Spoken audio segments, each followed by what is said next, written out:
Hey guys, welcome back to the Rado Waxing channel. Two snowboards in this video, all for one guy. I've actually serviced both of these boards before. I'm pretty sure I have. Definitely that one. And I know, yes, of course I've done this one because I straightened out the tail end on it. It's just obviously a sticker must have fell off. Now, Deep Thunder by Burton and an Amplid, both lovely boards with some retro bindings. We're going to get on and get both of these done. Like I say, I've already serviced them this season and they've been out for a shred and they're going back out again, I think. So, yeah, truly awesome. And we've got a bit of P-texing to do. Got a lot of rail and edge tidying up to do. And a bit of wet waxing as well to get these things absolutely flying. Both lovely, lovely boards. This is a beautiful, obviously, powdered directional board. This Amplid's kind of a twin board, and the gently who's used this really has shredded it hard, which is cool, and it's lovely to see. So we've got some gouges and some fresh marks that we need sorting out. So let's pop in my hand, have a quick look at both of these awesome boards. Now this camo top coat, like I say, I serviced this board. I'm pretty sure it's brand new. I'll have to have a quick look back on the channel. We've got these awesome retro coloured bindings by Burton. We've got an 18 degrees here on the front foot. And this is a goofy rider, so we've got 18 just there. I've already marked in here so we make sure the bindings go back into the same place. And not only that, obviously when switching the bindings across to this, to the Burton just over there, they can actually be located straight back in without having to work out where they've got to go. So a little bit of blue pen, which obviously got a bit purpley. And we've got a 9 degrees here on the back foot. But yeah, just some real cool retro mission bindings by Burton. Obviously Burton established in 1977, which is quite cool. So there we are. I'm going to tell you what I'm going to do. Let's whip these bindings off, then we can flip both boards over and have a look. Here we are. Top coat is in need of a jolly good polish. We've got some battle scars on here as well, and some nicks and knocks down the side. But really, like I say, the board is tip top, really. It just needs a jolly good clean up and a polish up. Let's flip this bad boy over. We need to do a bit of a deep clean on here. We've got some dirty older marks. I've got a funny feeling they are actually underneath the P-tex rather, base material. And this is where the rails sit. So sometimes with boards, you can get little fractures and the dirty water slits in between the rail. There's not a lot you can do about it. This is obviously in manufacturing. Or it slides down behind the rail here and bleeds in. These are the actual squares where the little teeth sit, which hold the rail in when they get epoxied in. So there's not going to be a lot we can do about that. We won't be able to clean that out because that's inside and underneath the base material, which is a bit of a pain. It does happen. You do see it on occasional boards. This rail here obviously most probably hasn't had as much compression, but we've got a gouge just here and just here. So we'll put some P-tex in there. And one just there. We've got quite a heavy scratch mark, so we do need to do a full base scrape on this. Definitely just to get all these burrs off. Won't really affect the performance of the board because the board is being ridden really, really well, which is always good to see. And we're going to freshen up these rails as well. Just put, there's quite a heavy burr just this side, just here as well. There's quite a big one there where the actual material's being pushed out of the base rail. But other than that, other than a few dinks and donks, got quite a heavy scar just there. That should base scrape. Not too bad, to be honest with you.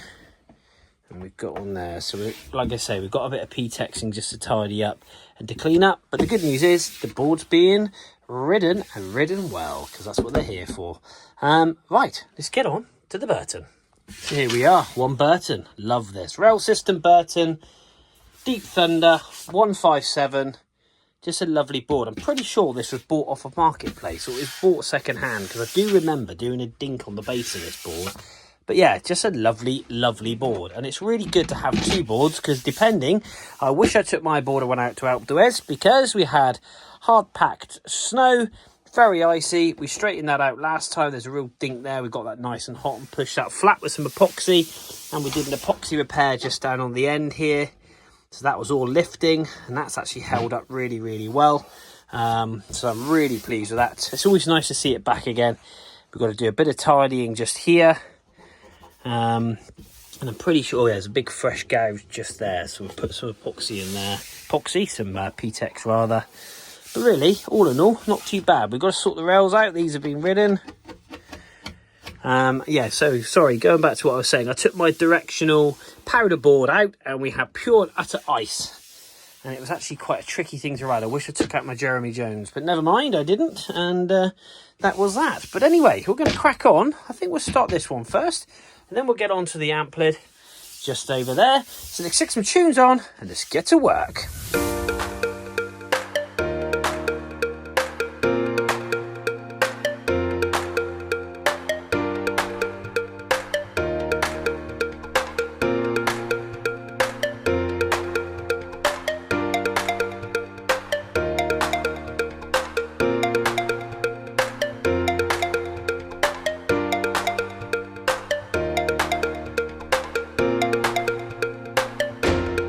It's Amplid time! Woo!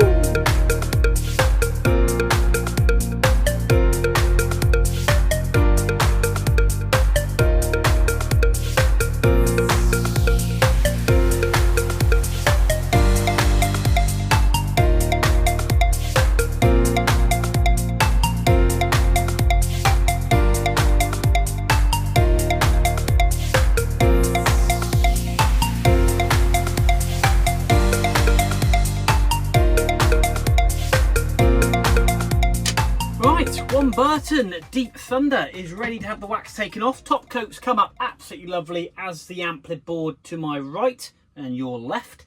That has cleaned up lovely. Really, always important, I think, to clean the top coat. Give it a jolly good polish up. People ask what I use. You know what I use? Car polish. That is it. Car polish, car polish, car polish. It cuts down all the little marks and dirt, gets those out, and really puts a little barrier on there to resist as much water as possible. Fortunately, ice will still form, but it looks nice when you lay it down in the snow. It looks like you're looking after your gear. Talking of looking after your gear, both boards have taken quite a bit of P-Tex, to be honest. That one there's quite a lot on the Amplid board, quite a lot of long lines, little gouges, nicks and knocks. We filled those all up, base scraped it, and put structure back into it. We've done and tipped it all, very much the same as this. We've done and tipped this one in because it's a directional board, powder board.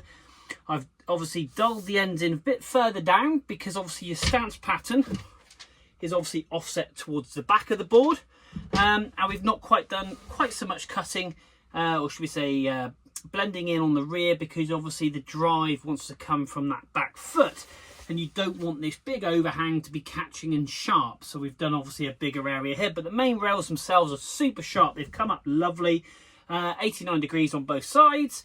And yeah, like I said, the repairs are held up really well. A big area here with P-Tex and bit in here. But all in all, a really deep clean as well on both boards, especially because both boards got white bases. Always really hard to get a good shine. There is a shine, but it doesn't show as much as a black base. And yeah, very much like the top coat, that's come up, you know, really enriched. Really enriched. So we're going to get this wax off, polish it up, detail it up, wrap them up, get the bindings back onto the Amplid because we know where they go, because we've marked them, and yeah, get them back. So guys, bit of tune time, let's get stripping.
One Amplid, one Burton. They have come up lovely. Plenty of wax on the base of these boards. These boards are ready to rock and roll. Going to do the water test? Of course we are. We've put a fair bit of P-Tex in. What's really nice is this Amplid board, I did go back and have a look at it. It's been ridden and ridden well, which I just love because that's what it's all about. It's got some battle scars, which tells you the stories of where the board's been. But look at that. Just fantastic. Really pleased with this.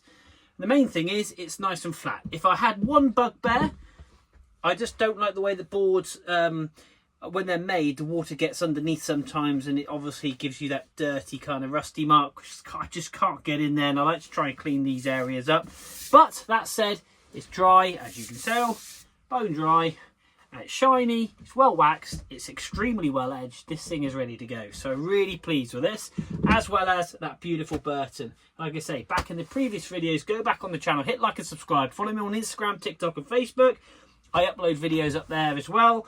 That'll be fantastic. But that's it. 2 boards done in one video here in the Rider Waxing Workshop. Guys, thanks for watching. Until next time, we will see you soon.